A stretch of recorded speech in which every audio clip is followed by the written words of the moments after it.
नमस्कार दोस्तों, एक बार फिर से मैं रत्नेश सर आप सभी का स्टडी 91 में स्वागत करता हूं। और कैसे हैं आप सभी? उम्मीद करता हूं आप सभी जहां भी होंगे स्वस्थ होंगे और मस्त होंगे। दोस्तों आज आपके लिए बहुत ही इंपॉर्टेंट टॉपिक लेके आया हूं। इस टॉपिक से आपके एग्जाम में, चाहे वो सीटेट का एग्जाम हो या सुपर टेट का एग्जाम हो, हर एग्जाम में आपसे एक या दो क्वेश्चन जरूर पूछा जाता है। और इस टॉपिक का क्या नाम है दोस्तों? इस टॉपिक का नाम है आपका कोहलबर्ग। क्या नाम है दोस्तों? कोहलबर्ग। कोहलबर्ग के नैतिक विकास का सिद्धांत। आखिर जानते हैं कोहलबर्ग के नैतिक विकास का सिद्धांत क्या था?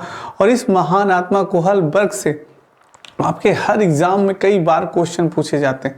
आइए स्टार्ट करते हैं अपना सेशन टाइम में। बस 2 मिनट में दोस्तों, सिर्फ 5 मिनट में आपका कॉन्सेप्ट क्लियर हो जाएगा कि कोहलबर्ग का नैतिक विकास का सिद्धांत क्या था। आइए जानते हैं।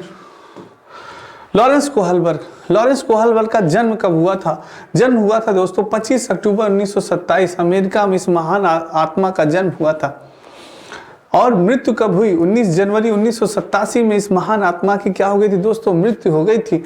इनकी बहुत ही फेमस बुक, कभी कभी एग्जाम में पूछ लिया जाता है, कौन सी बुक थी? The psychology of the moral development.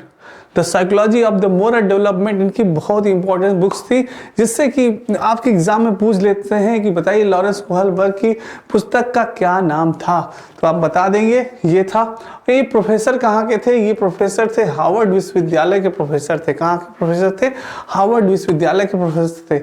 इनका सिद्धांत कौन कौन सा था? सबसे इंपॉर्टेंट दोस्तों इनका सिद्धांत था नैतिक विकास का सिद्धांत और नैतिक अवस्था का सिद्धांत। नैतिक विकास का सिद्धांत और नैतिक अवस्था का सिद्धांत। आइए नेक्स्ट चलते हैं। कोहलबर्ग के नैतिक विकास का सिद्धांत क्या था दोस्तों?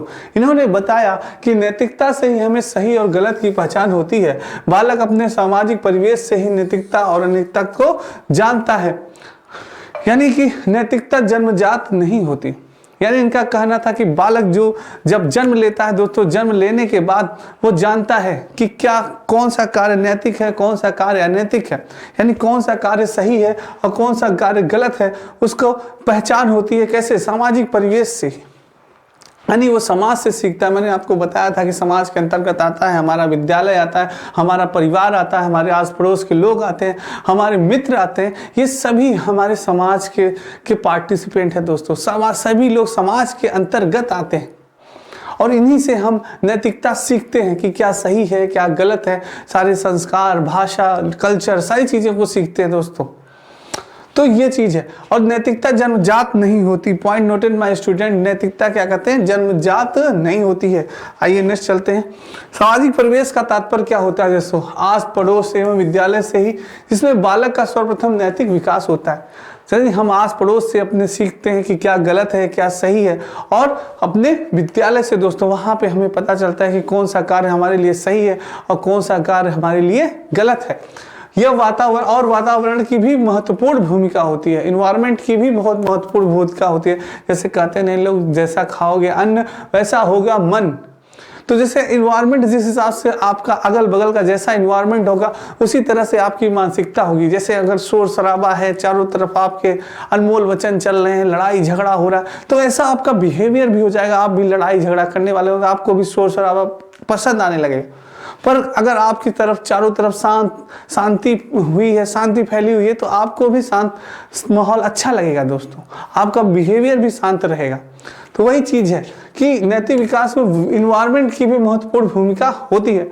कोहलबर्ग ने बालकों में चरित्र निर्माण या नैतिक विकास के संदर्भ में अपने प्रयोग के आधार पर यह निष्कर्ष निकाला कि बालकों में नैतिक या चरित्र के विकास की कुछ निश्चित अवस्था पाई जाती है। उन्होंने कहा कि नैतिक विकास की कुछ निश्चित अवस्था होती है जब बालक में नैतिकता और नैतिकता का पता चलता है।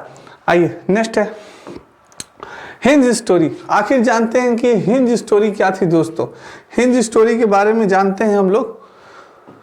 हिंज स्टोरी में यह थी दोस्तों कि एक हिंज नाम का बालक था या व्यक्ति था, आप कह सकते हैं। और उस व्यक्ति की जो औरत थी वो बहुत ही बीमार थी। क्या थी? बहुत ही बीमार थी। और उसको ये पता चलता है कि उसके इलाज, यानी उसकी इलाज एक दवा से हो सकती है, वो केवल एक व्यक्ति के पास होती है। इस महान आत्मा के पास उस दवा का इलाज होता है। ये उस व्यक्ति के पास पहुंच जाता है और कहता है, हे महानुभाव, मुझे ये दवा चाहिए, मुझे अपनी पत्नी की जान बचानी है। क्या? मुझे अपनी पत्नी की जान बचानी है। तो वो क्या करता है? उस दवा का दुगना मूल्य निकालता है दोस्तों। क्या करता है? दुगना मूल्य। दुगना मूल्य बताता है कि 2 गुना मूल्य बताता है कि भाई मैं दवा तो तुम्हें दूंगा पर इतना पैसा आपको देना पड़ेगा, उस दवा का दुगना मूल्य बताता है उससे। तो एक सामान्य व्यक्ति कैसे ले सकता है, बेचारा वैसे ही बहुत परेशान था, इतने पैसे उसके की वाइफ में के दवा में खर्च हो चुके थे, वो अब इतने पैसे नहीं दे सकता था जितना उसने बताया, दुगना मूल्य मांग रहा था उस दवा का। उसने कहा भाई साहब मैं नहीं दे सकता, आप मुझे कृपया ये दवा दे दीजिए।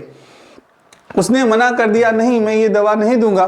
तब उस व्यक्ति ने क्या किया, उस दवा को चुरा लिया, चोरी कर ली, क्योंकि उसके पास ये विकल्प था कि या तो वो जानता था कि अगर मैं चोरी नहीं करूंगा तो मेरी पत्नी मर जाएगी और मैं चोरी करूंगा तो जेल जाऊंगा। तो क्या सही था क्या गलत था?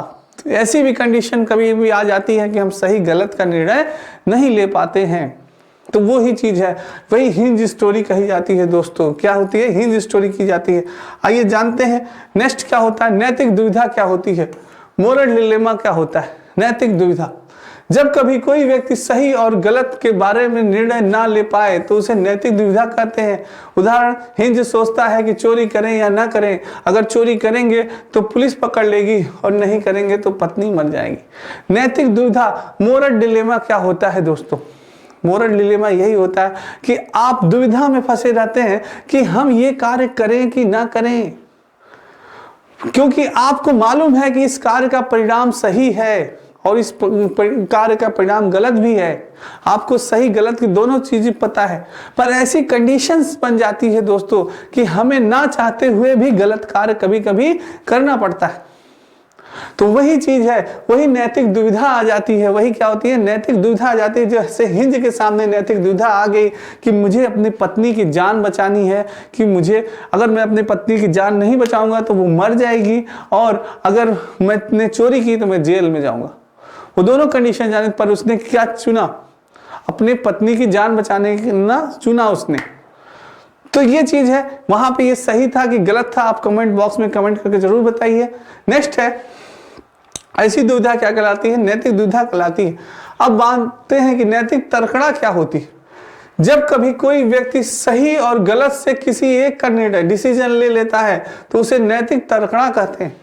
जिस प्रकार से हिंज ने चोरी की और अपने पत्नी की जान बचाई, यानी नैतिक तर्कड़ा यानी कि मोरल रीजनिंग क्या होती है दोस्तों? कभी आप सही और गलत में फंस जाएं कि क्या मुझे सही कार्य करना चाहिए, क्या मुझे गलत कार्य करना चाहिए। आप डिसीजन नहीं ले पा रहे हैं कि क्या मेरे लिए सही है, क्या मेरे लिए गलत है, और वो कार्य आपको करना है, तो आप उसमें से एक डिसीजन लेते हैं कि हाँ मुझे एक कार्य ये करना ही है। जैसे हिंज ने डिसीजन लिया कि मुझे चोरी ही करनी है और मुझे अपनी पत्नी की जान बचानी है। उसने प्राथमिकता दी अपनी पत्नी की जान बचाने के लिए। दोस्तों क्या प्राथमिकता दी? अपनी पत्नी की जान प्राथमिकता दी कि चलो भाई मैं अपनी पत्नी की जान बचा लूं, मैं जेल जाऊंगा तो जाऊंगा, कोई बात नहीं। कितने साल की सजा होगी? 10 साल, 15 साल, 20 साल, पर मेरी पत्नी अगर मर गई तो वो वापस नहीं आएगी।